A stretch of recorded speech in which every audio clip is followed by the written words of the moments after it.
कल दिनांक 4/6/2026 को सुबह 9 बजे पलासी थाना को एक सूचना मिली। एक अज्ञात महिला का शव संदिग्ध स्थिति में कनखुदिया के पास एक बांस झाड़ी में पड़ा हुआ है। सूचना मिलने के उपरांत स्टेशन डायरी करने के बाद वरीय पदाधिकारी को सूचित करते हुए पलासी थाना द्वारा घटनास्थल को विजिट किया गया। शव को कब्जे में लिया गया। चूँकि वो अज्ञात महिला थी, उसके बारे में पता नहीं था। आसपास के लोगों से पूछा गया, सोशल मीडिया का भी यूज़ किया गया। उसके बाद उस महिला के बारे में पता चला। महिला जो मृत महिला है उनका नाम नविता देवी है।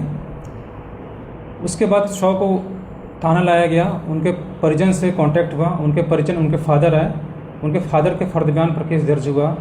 मामला ये था कि जो महिला थी उनकी शादी हुई थी और करीब 2 साल पहले किसी विवाद के कारण महिला अपने ससुराल में आकर रह रही थी 2 साल से।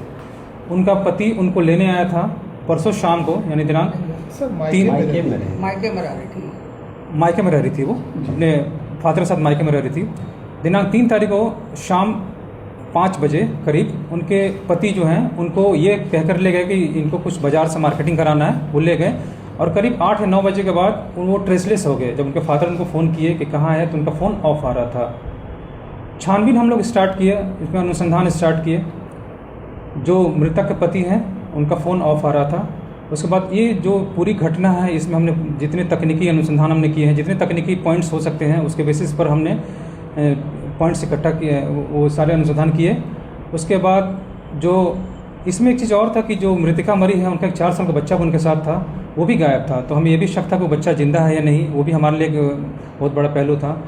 तो इस क्रम में पलासी टीम द्वारा एक अच्छा काम किया गया। उसी रात को उस बच्चे को सकुशल बरामद किया गया और जो मृतका के जिन्होंने उसकी हत्या की है, उनके पति, उसको रात में गिरफ्तार किया गया। गिरफ्तार करने के बाद जो मोटरसाइकिल भी उसमें यूज होता है, मोटरसाइकिल को भी जब्त किया गया। तो ये टीम ने अच्छा काम किया है। पूरी तरह से ये घटना को करीब 24 घंटे के अंदर ही उद्भेदन किया गया है और जो बच्चा है 4 साल का, उसको सकुशल बरामद किया गया है। पलासी थानाध्यक्ष द्वारा एक टीम लीड किया गया इसमें रेड के लिए। तो पूरी टीम के लिए मैं अनुशंसा करूंगा पुलिस अधीक्षक महोदय से कि इनको पुरस्कृत किया जाए। Thank you. क्या कारण था? 2 साल पहले उनके फैमिली के बीच में एक लड़ाई हुई थी, एक विवाद चल रहा था, कुछ डिमांड भी चल रहे थे। उस घर में जो मृतिका है उनकी ननद की भी संदिग्ध परिस्थिति में हत्या हुई थी। तो एक विवाद सा चल रहा था। उस विवाद में जो मृतिका के पति फादर हैं वो उनको लेने उसके घर गए थे, उनके मृतिका के घर जो उनका ससुराल था। तो उनके साथ भी मारपीट हुई और बंधक बनाया गया था। उस प्रक्रम के बाद करीब 2 साल से ये मृतिका अपने फादर के घर ही रह रही थी। तो कुछ विवाद, उनकी फैमिली विवाद चल रही थी।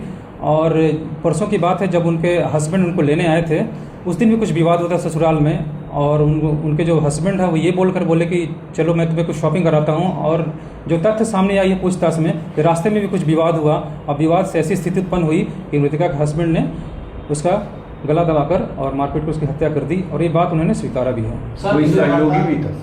अभी तक इसमें कोई सहयोगी नहीं मिला है। बाकी अन्य बिंदुओं पर हम लोग इसमें जाँच कर रहे हैं।